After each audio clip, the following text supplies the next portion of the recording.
Hey guys, I hope you're all doing well. Today I want to show you how to scalp boom and crash 1000 for, well, just boom and crash 1500, how you can scalp for 10 minutes. Okay, in other words, scalping 10 candles with confidence. Now, the most important thing in trading is not to trade against the trend.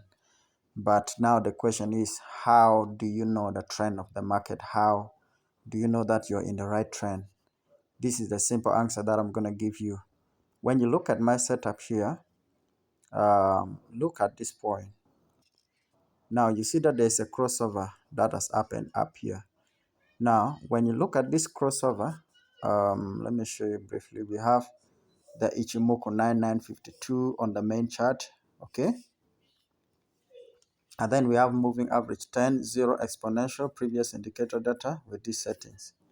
Now those are the settings for the main chart. So when you see the crossover here, now like you see here, the moving average crossing over the Ichimoku in the 15 minutes time frame, okay, that means the trend has changed. The market is going to go down for a while. It's going to sell for a while.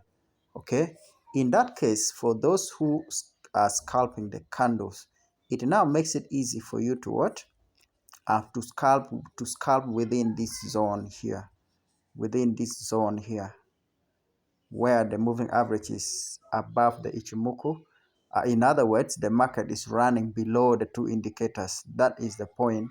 For boom, you can be scalping candles. Okay, the same thing applies to crash. Let me show you with 1000. Now you see that when you are scalping from this, it is way difficult for you to do serious scalping here. You will be easily caught up by the spike. Why? Because the indicators here are showing you that the trend is downward. So you always check 15 minutes time frame to determine the trend. Then you go and execute your trade in the 1 minute time frame. Okay. Yeah, just to show you, today I'm only going to show you the trend, how you can identify the trend. Because once you're able to identify the trend, you can hold your trade for a long time using a small loss size, but you still make a lot of money. Now, let us take a look at here for those who trade spike.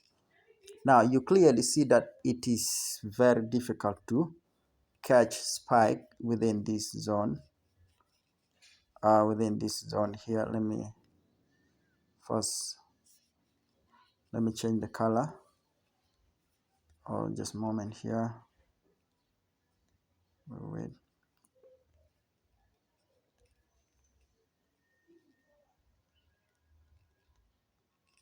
Yeah, I just want to change the colors of these lines. Okay. Let me just change it from here. Let me give you guys another color so that you could easily see what I'm talking about. Now, you see that starting from this point, the purple color up to this vertical red line, if you are scalping spike, it is very difficult to hand spike here. Spike in crashes here at this point. Okay. Why? Because it is in upward trend. Look, the market is going up. It is going above the indicators. So you cannot hand spike in this zone. Okay. So for the scalpers, it is very important to take note of the trend. The moment you want to go against the trend, just know you will not succeed. Okay, if you happen to catch some of the spikes or be able to successfully scalp, that means it was by chance, it was not by knowledge. Okay, yeah. So now you see that from this point here, at least you could easily what? You see the crosses started from here. You could now start planning to hunt the spikes coming down. Okay, of course there will always be this pullback, but you know that in this region with the proper stop losses, you can easily hunt down the spikes. Okay, so now if you want to scalp, you have to wait for this market to completely change direction. How will you know? You wait for the market to go above this moving average and the Ichimoku, which is coming down. So once the market is above it, like this one here, you can now buy, can even buy and hold it for long. Okay, but you could wait for a spike. You could wait for a spike. That region is somewhere very far. They're around here. Yes, they're around here. So you wait for a spike and then you buy 10 candles. Okay, wait for it to spike, 10 candles. Wait for it to spike, 10 candles. You see that? It makes it easier for you to scalp because your confidence is that you are working in the right trend. You can see that you're in the right trend, uptrend for crash. Okay, you can still see more example here. There is no way you can scalp in this zone. Let me first mark it for you guys so you could see what I'm talking about. Let me mark it with a triangle. There is no way you can hunt the spike from here. Okay. I mean, there's no way you can scalp candles from that point. Okay, from this point that I've shaded in red. What do you notice there? Market is going below the two indicators. It is a clear indication, since it's a 15 minutes time frame, it's a clear indication that crash 1000 is in a downtrend. So it will be risky for you to scalp in this entire zone. So the most important thing is to sit tight and wait. Okay, now you wait for the scenario when the market changes direction, like here now. So this entire region, no trade for scalping candle. Again, when the market starts rallying above the indicator, now you can start to plan how to enter into the market. Yeah, so many examples. Now, like here, you cannot easily successfully scalp here with confidence. Why? Because the market is changing direction. You see the cross from here, crashing downtrend. So you only plan to trade spikes here, okay? With the right strategy, you only plan to trade spikes here. And then at this point again, you cannot successfully trade spike within this zone because the market has changed the trend. Okay, it's going up, rallying above the indicator. So my point is, today I'm giving you guys identifying the trend when scalping. Okay, now once you are done with identification of the trend, now you go back to 1 minute time frame. Okay, then you start your trade.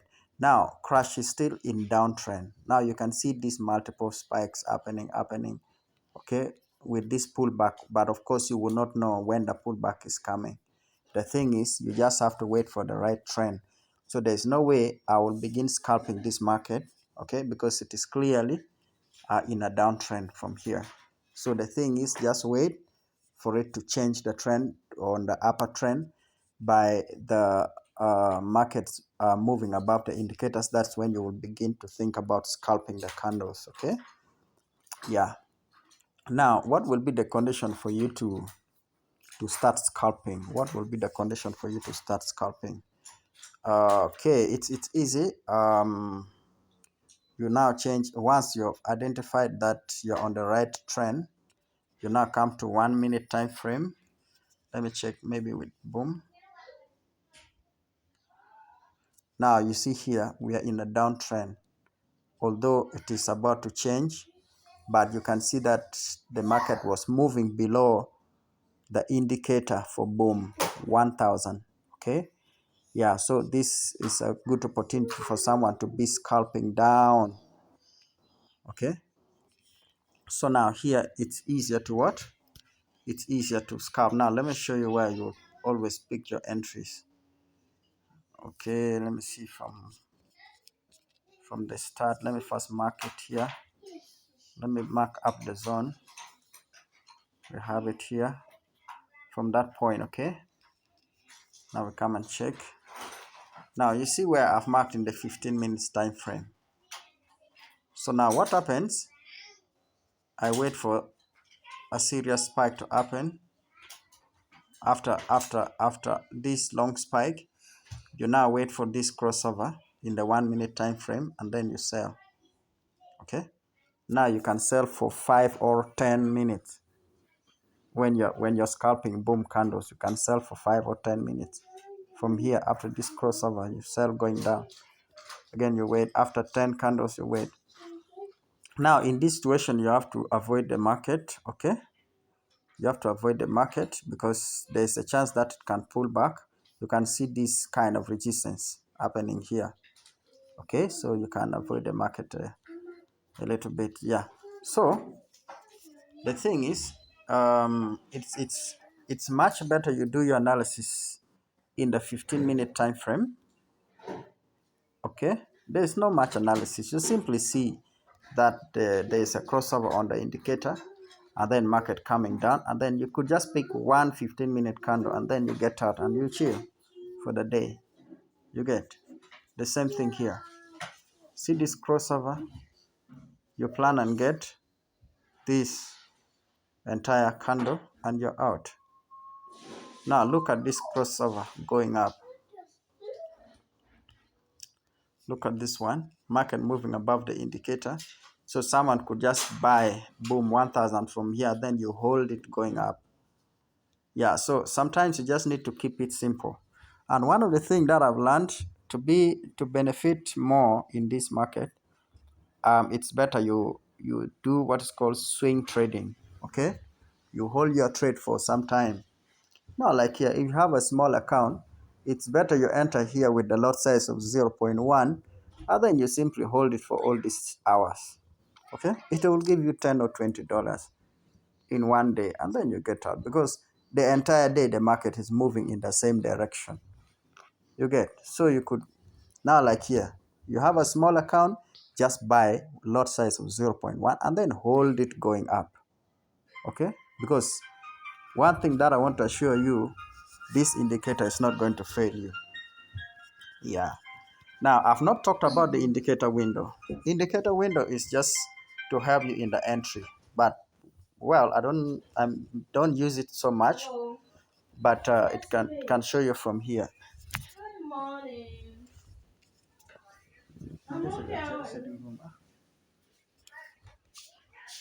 So now you can see from here, like I was talking about the indicator window one. Yeah, indicator window one here. Well, you can also follow up the crossover. If the crossover happened from up here between 80 to 90, yeah, it is an indication that you can sell. And then, but I normally use this indicator window for other assets like volatility 75, VIX 10, and those kind of things. For boom and crash, I strictly use the main chart. I just study the main chart. And then another thing, when you're hunting the spike, now like here, when you're hunting spike, when the market spikes above the indicator, you wait for it. At it comes towards the Ichimoku, you buy it. The Ichimoku and this moving average will be acting like resistance, like support and resistance for boom and crash. Okay, yeah, so you can use this for hunting spikes, but first, after you have confirmed that you are in the right trend, now like here, you confirm that you're in uptrend. Okay, so it's easier.